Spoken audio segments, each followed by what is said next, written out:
तो हेलो दोस्तों।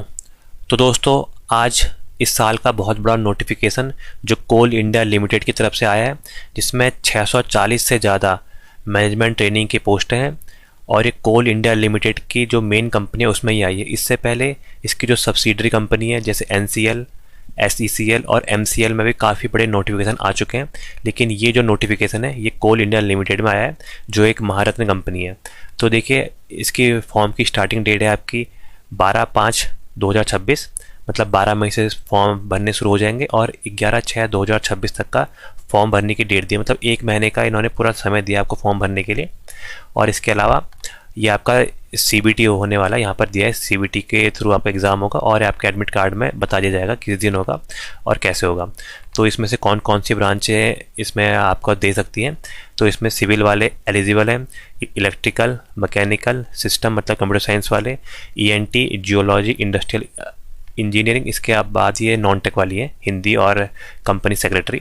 तो इसमें क्या मांगा है, मिनिमम 60% आपके डिग्री में होनी चाहिए। ठीक है, जो भी आपने डिग्री करी है उसमें आपकी मिनिमम 60% यानी फर्स्ट क्लास डिवीज़न आपकी होनी चाहिए। ये इनका बेसिक है क्राइटेरिया।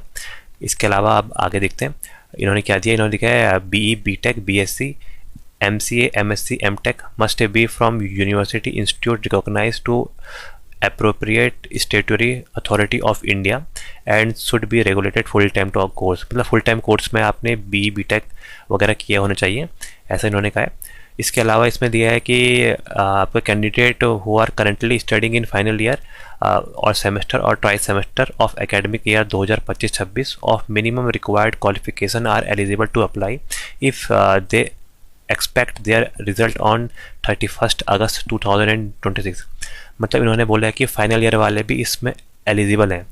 फाइनल ईयर वाले भी ये फॉर्म भर सकते हैं अगर उनका जो आपका 31/8/2026 तक का उनके फाइनल ईयर के मार्कशीट भी आ जाए, तब वो ये फॉर्म को भर सकते हैं। ठीक है, मतलब अगस्त के आसपास इसका एग्ज़ाम होने की संभावना है। जैसे इन्होंने बोला 31/8/2026, तो अगस्त या सितंबर के बीच में इसका एग्ज़ाम होने की पूरी संभावना है। तो क्या क्या ब्रांच है इसमें एलिजिबल है, सिविल, आपका सिविल इंजीनियरिंग की। इसके अलावा इलेक्ट्रिकल में इलेक्ट्रिकल इंजीनियरिंग और इलेक्ट्रॉनिक्स एंड इलेक्ट्रिकल इंजीनियरिंग, मतलब AAA भी अलाउ है। और मैकेनिकल में मैकेनिकल इंजीनियरिंग और माइनिंग मशीनरी। और इलेक्ट्रॉनिक्स एंड टेलीकम्युनिकेशन में electronics and telecommunication, electronics and communication, electronics and instrumentation engineering, electronics instrumentation and control engineering. तो ये सब ब्रांचेस में एलिजिबल है। बाकी यहाँ पर पोस्ट दिए कितनी सारी पोस्ट हैं। तो सिविल में टोटल पोस्ट है आपकी 178। और आप इलेक्ट्रिकल में देखेंगे सबसे बड़ा आंकड़ा जो है पोस्टों का वो इसमें है। इलेक्ट्रिकल में इसमें 221 पोस्ट है, जिसमें जनरल की 91 है, EWS की 22, SC की 33 और ST की 16 और OBC की 59 और टोटल मिला के ये हो जा रही 251 पोस्ट है, 221 पोस्ट है। ठीक है, तो इलेक्ट्रिकल के लिए बहुत बड़ी ये खुशखबरी है कि इतनी ज़्यादा पोस्टें आई है और इसका पे ग्रेड भी बहुत अच्छा है, E1 ग्रेड में आप लगोगे। ठीक है, तो ऐसे ही आप देख सकते हैं मैकेनिकल में 145, सिस्टम में 43, इलेक्ट्रॉनिक्स में 38, जियोलॉजी में 14 और 4 करके ये जो बाकी वैकेंसी है टोटल आपकी 447, आपके 660 से ज़्यादा वैकेंसी, 660 प्लस वैकेंसी है इसमें बताया गया है। इसके अलावा इसमें आपको ये दिया है कि आपके 60% से ऊपर मार्क्स होने चाहिए। 59.99 वाले को भी कंसिडर नहीं करा जाएगा। 60 या उसके अबव है तो आप उसके लिए आप कंसिडर किए जाओगे। ठीक है, इसके अलावा सिलेक्शन प्रोसेस दिया है इन्होंने। सिलेक्शन प्रोसेस दिया है कि आपका CBT के थ्रू होगा, कंप्यूटर बेस्ड टेस्ट, और वो आपको एडमिट कार्ड में पता चलेगा कि कहाँ आपका एग्ज़ाम होगा। इसके अलावा टेस्ट सिटी जो इन्होंने दी है वहाँ आपका एग्ज़ाम होगा। बाकी कंप्यूटर बेस्ड टेस्ट है, अब में आपके 3 घंटे का टेस्ट होगा एक ही बार में, मतलब 1 सिटिंग में 3 घंटे का टेस्ट होगा। उसमें पेपर 1 और पेपर 2 होगा। पेपर 1 में आपका आएगा नॉन टेक, जिसमें general knowledge, general awareness, reasoning, numerical ability और जनरल इंग्लिश 100 नंबर का ये आएगा। और आपका सेकंड पेपर जो होगा वो आपके डिसिप्लिन का होगा, मतलब जैसे हम इलेक्ट्रिकल वाले हैं तो 100 नंबर हमारे इलेक्ट्रिकल के। टोटल पेपर 200 नंबर का, 100 का नॉन टेक और 100 का टेक्निकल। नॉन टेक में आपके GK, GS, reasoning, numerical ability और इंग्लिश आएगी। मतलब 4 पार्ट हैं तो 25-25 नंबर के इसमें 4 सेक्शन होंगे। उसके अलावा हमारे सेकंड पार्ट जो है वो टेक्निकल वाला होगा, आप जिस भी ब्रांच से होगे। और ये टोटल ये आपका MCQ बेस्ड पेपर है और each question carry 1 marks, 1 marks का एक क्वेश्चन है और no penalty for wrong marks, मतलब कोई भी नेगेटिव मार्किंग नहीं है। आप तुक्का भी मार सकते हैं, कोई ऐसी दिक्कत नहीं है, ठीक है। और इसके अलावा दिया है कि जनरल के लिए 40%, ये तो नॉर्मल है। आइए आगे देखते हैं आगे क्या क्या बता रखा है। आगे इसमें देखिए फॉर्म की फ़ीस जो है वो आपकी 1000 प्लस 180 रुपये GST, मतलब 1180 रुपये फॉर्म की फ़ीस है। और आपके ST SC और PWD के लिए ये फ्री है फॉर्म, ठीक है।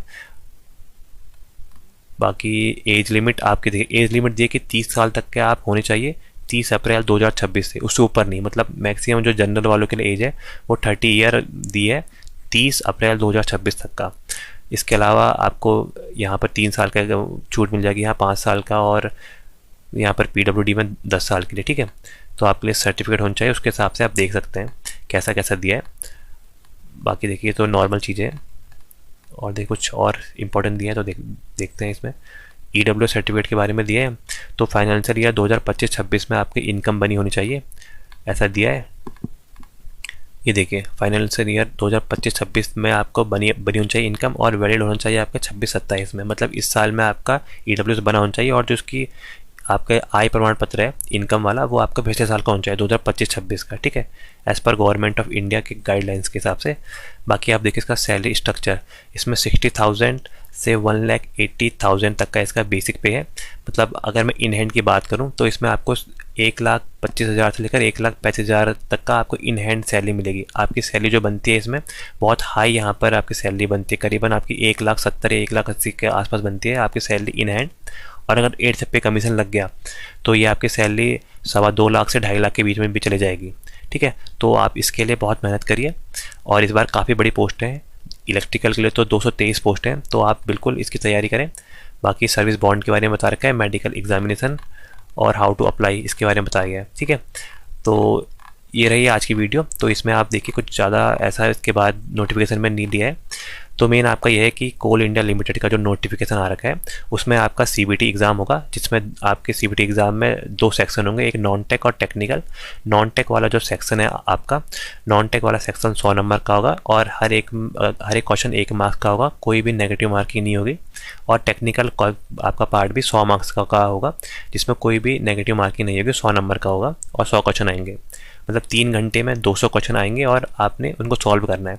तो इसके लिए मैं आपको बता सकता हूँ कि मिनिमम बता रहा हूँ जनरल कैटेगरी को, तो आपको 160 से 165 नंबर तो चाहिए ही चाहिए इसमें सिलेक्शन के लिए। तो इसके बारे में जो भी गाइडलाइंस होगी या कैसा इसमें आपको तैयारी करनी है, ये मैं अगली वीडियो में डिटेल में बताऊँगा। तो थैंक यू सो मच दोस्तों।